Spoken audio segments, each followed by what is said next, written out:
अस्सलामुअलैकुम सामीन हज़रात, थारे सामने चंद एक अशार ले गए जनाब नमदार फैज़ अकबर साहब हाज़र ही। अच्छा लगा लाइक शेयर और कमेंट करियो।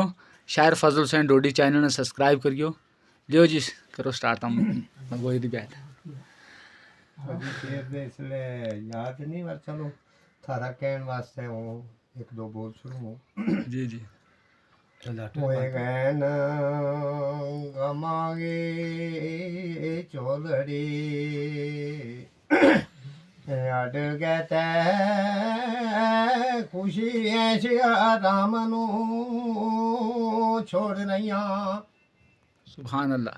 ओ डिठा चमन हाली मिलिया नहीं माली ओ दिसदा शान आली उसनों लोड़ रहिया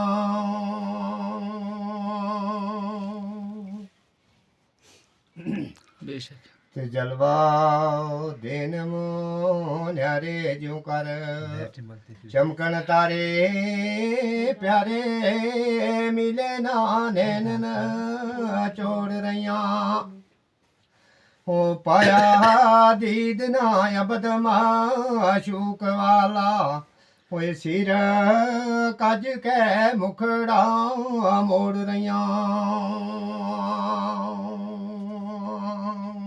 सुभान अल्लाह। लाम लार दर बारगा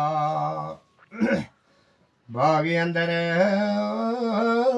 अजकल अजब बाखार को माल वेंगी ओ बुलबुल बोलती होवेंगे बाग अंदर ओ बाबा जी गए कुल में दार वेंगे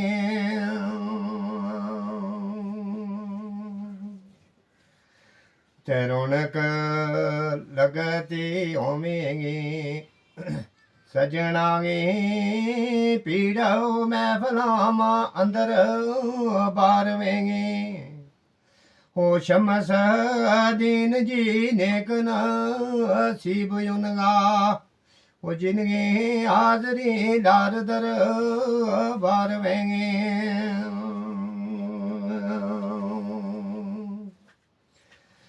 ते लाम लख करामता ਹੁਣ ਪਿਛੇ ਪਹਿਲਾਂ ਦਈਆਂ ਸਾਡੜੀ ਵਾਰ ਪੀਰਾ ਹੋਏ ਡੂਬੇ ਲੱਖ ਬੇੜੇ 12 ਬਰਸ ਜਿਹੜੇ ਲਾਵੇਂ ਘੁੰਮ ਨੂੰ ਕੱਢ ਗਏ ਪਾਰ ਪੀਰਾ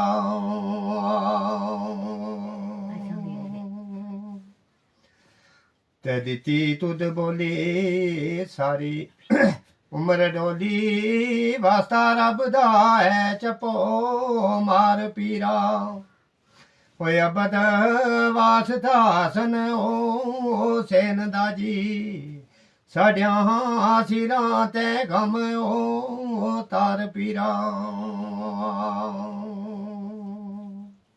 जज़ाकल्लाह। मेरे कोई संग नहीं चलतो आज। बहुत बहुत शुक्रिया थारो जनाब अली कीमती वक्त भी टाइम काट के शेर बोले। बहुत बहुत शुक्रिया थारो।